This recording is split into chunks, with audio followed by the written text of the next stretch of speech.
Hello and welcome back to Married to Marriage. I am Kayla. And I am Antoine, the husband. And I feel like after doing these podcasts with you guys for a while that we can be really real and transparent. And I have been having a little moment tonight. Okay. I don't know if you know what I'm going to talk about. Our children refuse to go to bed on time. Yeah. And I just don't know what else we could possibly do with our children. Because honestly, tonight, I'm going to be real with y'all. I went up there and I was like, listen, if y'all don't go to bed, I'm going to take everything away. Everything. I'm going to take your Barbies. My daughter got a Barbie dream house for Christmas, unbeknownst to my husband. And I said, I'm going to take away every Barbie that goes to your Barbie dream house. And my son got a Hot Wheels racetrack. I was like, every Hot Wheel away. So you'll have the Barbie dream house and you'll have the Hot Wheel racetrack, but you won't have nothing to play with it in. And then they all go, yes, ma'am. As soon as I walk down them steps, I hear them still in there talking, running, jumping, laughing. There's nothing you can do about it. We've tried 100 times. When I was a kid, shut up and lay down. Okay. Thanks, Mom. You're here. Unless we're present with them, it's not happening. That's the world we live in. We have tried everything. We've pushed back bedtime. Pushed up bedtime, made it earlier. Mm-hmm. We've made it later. We took out screen. They have no TV anymore. They don't have a tablet. We took out melatonin. We added in magnesium. Like, I've done it all. Mm-hmm. And I just felt like I needed to get that off my chest tonight. Yeah. But you're doing a great job. You're a great mother. Has nothing to do with them. It's not you. It's them. It makes me feel They're like evil. They're evil. It's not you. It's them. You know, it can make you start comparing yourself to other moms that you see on social media. Yeah. And start comparing yourself to all these people who have this beautiful routine down packed. And I think that's what I start to do when my kids don't go to bed. But then I have to remember, like, we don't live a normal life. Not at all. Our children don't live a normal, consistent life. Yeah, because they don't have to be up in the morning for anything. Like, we don't have a 8 a.m. we're doing homeschool and 9 a.m. we're doing this. Like, I'm not that kind of mom. And it took me a long time to be okay with myself and not comparing myself to other people. And that brought me to a thought that, like, many times, I know at the beginning of our marriage, I did this, but many times we're out there comparing our marriage to other marriages. Yeah. And, like, you know, they're in a house, they're driving these brand new cars, they're living this life, and we are not, or we are living, or it can be vice versa from the downfall side of it, of like, we're living in this house, we're driving these new cars, and they are not. So we're separating our friendship or still comparing ourselves to make ourselves feel better. Yeah. So, like, it can go both ways. And I know that we have been on the receiving end of one and the doing end of another of like, you know, I've been comparing our marriage to other marriages, honestly, until about 3 years ago. And I realized no one else is living this exact same life that we are living. There are many people who do tour life. There are many people who do homeschool. There are many people who are entrepreneurs. But in that season of our life, there wasn't really anyone that I could compare myself to that was doing all of it at the same time. Either the wives who had tour husbands were touring and they were homeschooling, and that's it. Like, their husbands were just touring. There was no other after that. So when they came home, they were fully focused on their families. But I was in a situation where my husband was fully touring for 2 years and was also in a situation where we were still entrepreneurs. Yeah. So he still had a vision to get off the ground, where the money that was coming from touring was basically going back into the business and the vision and all of those things. So when you came home, you were not fully present all the time because there were so many things that you had to do to catch up on while you were in Arkansas or, Yeah. you know, New Zealand or whatever. Like by the time you get back home, yes, you got to spend that day with us. But like the next day when all these other moms are like, yeah, I'm out at the spa because, you know, my husband came home from tour and blah, blah. I'm like, oh, I'm still taking care of kids and homeschooling because my husband's back in meetings trying to get the rest of what we're doing off the ground. And so it's easy to start comparing yourself. Yeah. I decided to stop. We're a blueprint. I can't compare our marriage or our life to anyone else because I have never seen anyone else with our situation. Yeah, I don't think I directly struggle with comparing ourselves to another couple. If I did, I'm even trying to really think like even hard because our life is so different and unique, and I know that. I'm trying to think. There has been moments where I'm like, man, I wish we had our house. Man. You've never seen our friends doing stuff, or people who used to be our friends, or whatever the case may be, where they're building homes or moving into all these houses, or they're doing all this stuff, and you've never thought, I wish that was us, or I wish we were in that place, or I wish we were able to whatever. Like that's never been a thought for you? If I can be honest, it has not. Because what I see is different. My vision, my dreams live within inside of our vision that we have. It doesn't look anything like what other people have in the way that they got it. So the path to getting it is very different. So for me, I've directly never compared ourselves to any other couple in the way of what they have. Okay. So for me, comparison looks a little bit different. I don't loathe or compare our marriage with what other people have, like their homes and where they're at in life. And I've been submitted to the vision for so long that I understand that our journey, our way to whether it's wealth or possessions or our home or certain things that other people get to do that we go, oh, I wish we could do that. Ours is coming a whole nother different route. But what I would say I compare our marriage to is the actual emotional, relational side, not the physical stuff that they have. But I compare ourselves. Well, I used to compare ourselves. Now I feel like we're something. We're a different breed. We're a different situation. But I used to compare us in a sense of like, man, do we laugh that much? Or are we lovey-dovey that much? Or all the time. Oh, So anytime you see me do an adjustment, it would be like, man, I think they're doing this thing that we do. Or like, man, am I doing that in my marriage? I'm comparing those type of relational characteristic attributes, not physical material attributes. I was going to say also, I think something that maybe you didn't think about comparing was like the level in which we're building compared to the level of which other people are building. Yeah. Like they're already where you would want us to be as a couple. Yeah. Or where you'd want our marriage to be. I'm not going to say it hasn't snuck up or crept up before. Not like, intentional. I'm not saying that it's an intentional like. Yeah. Everybody we know have a house who's married. We live in a townhome, 1,100 square foot. With a bunch of kids. But I want to buy my house cash with some land and be able to pass that down in legacy and put that inside of a trust. And it'd be our sixth LLC. And we have multiple homes around the country, from lofts to different lands. I want a house here in Franklin. I want the house there in Tulsa. Utah, Phoenix, and Florida. But that takes a little time to develop that, even with our background. So I have to start considering our journey, where we started from.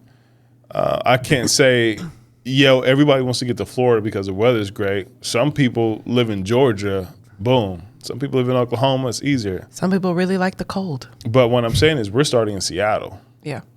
Taking the long journey, but we've seen so much, we've done so much. So now we can tell our children about the road to acquiring or building assets, because I built that philosophy inside of that. But when it comes to comparing ourselves to other couples, it's more so in the way of character and how ones are treating each other, how husbands are treating their wives, and not status.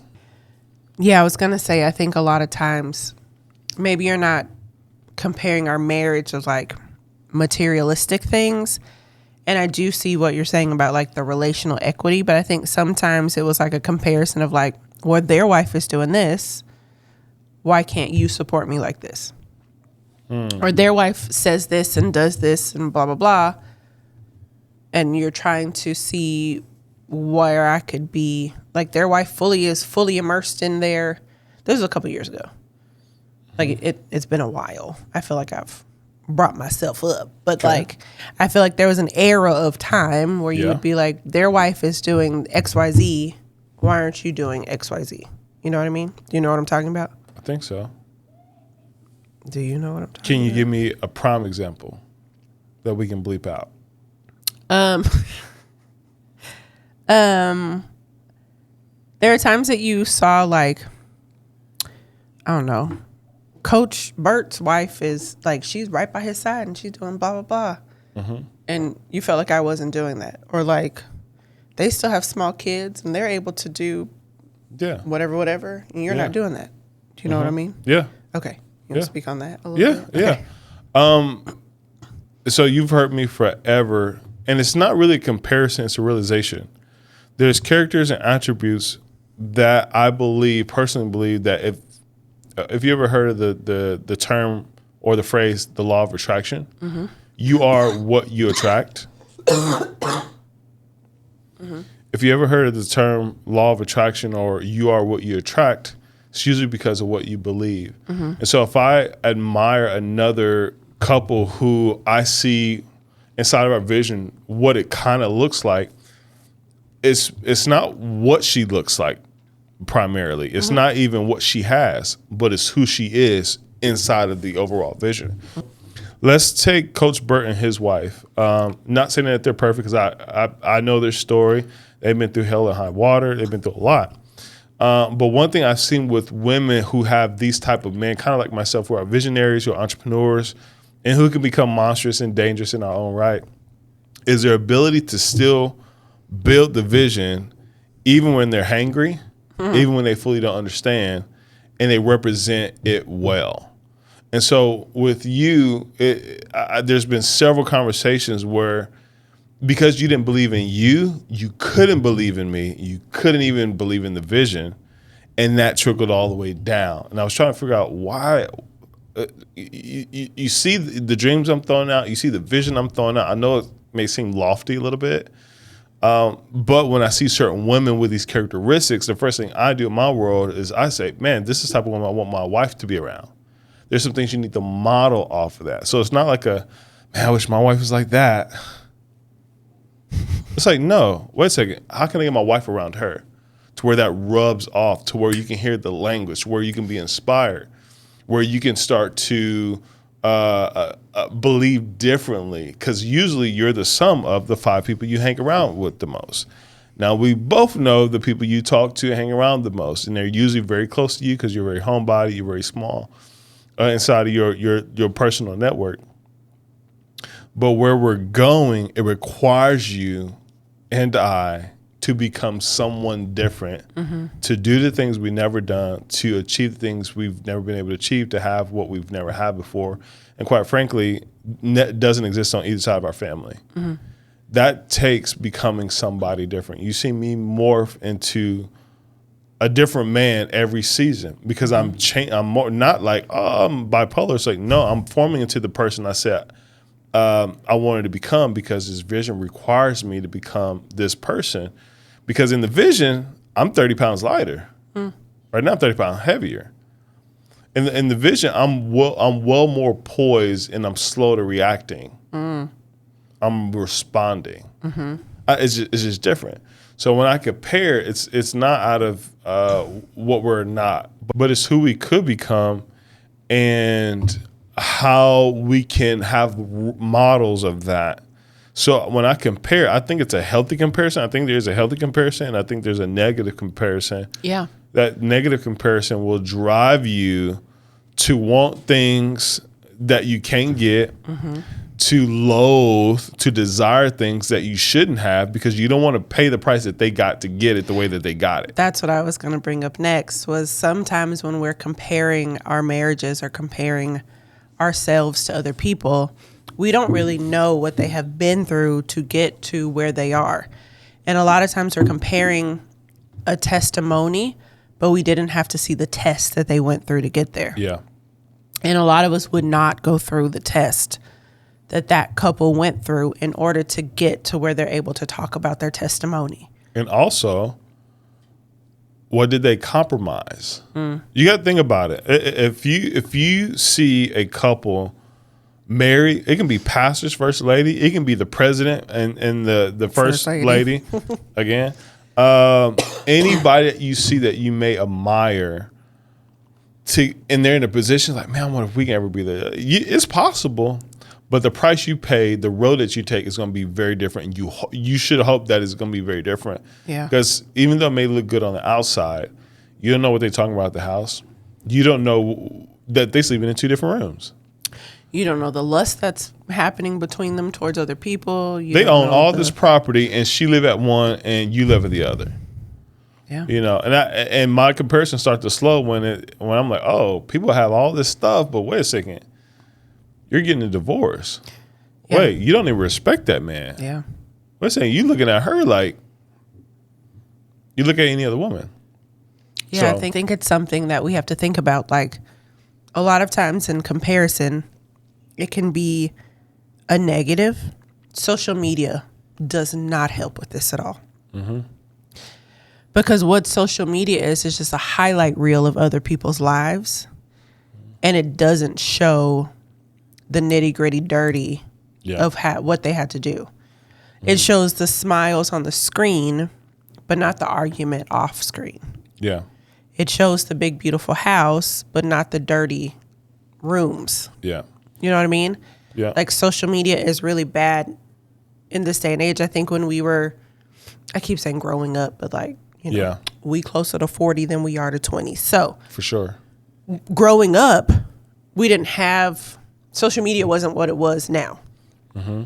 So as we were dating, when we were growing up dating each other, we only could see what was going on around us and other couples, and we knew their business. Mm-hmm. So like, yeah, that's cute and all, and like it looks cute to other people, but I definitely wouldn't want to go through what y'all went through in order to get to where other people are wanting your relationship. You know what I mean? Yeah. Because you had intimate connections with people and not highlight reels of people you didn't know. Yeah. This podcast or episode is just really to bring to perspective that sometimes when you're out there comparing your marriage to other people's marriage, you don't really know what they have been through in order for them to get to what you see. And I had to learn that, our situation is unique. What we're doing is different than what anybody else has ever done around us.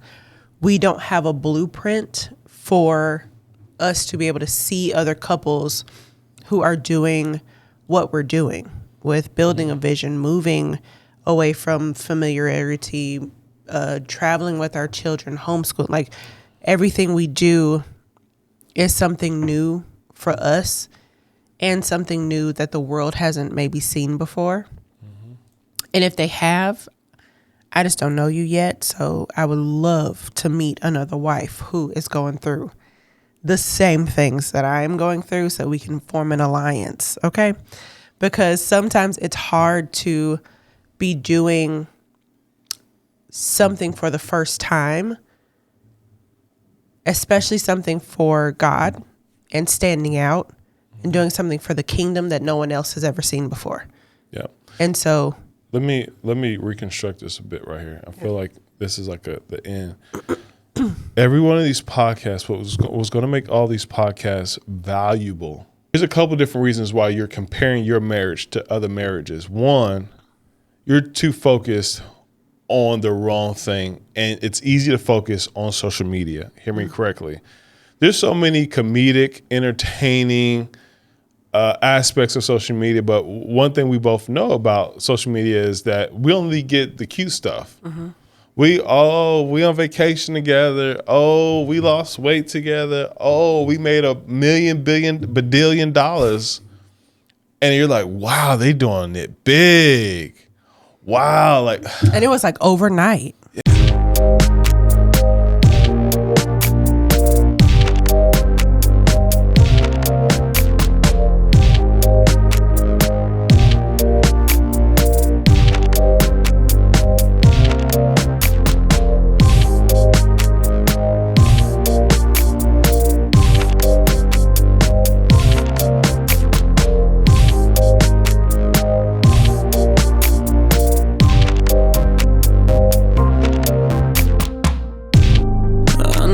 tell you what to do, who to be, but girl, please listen to me.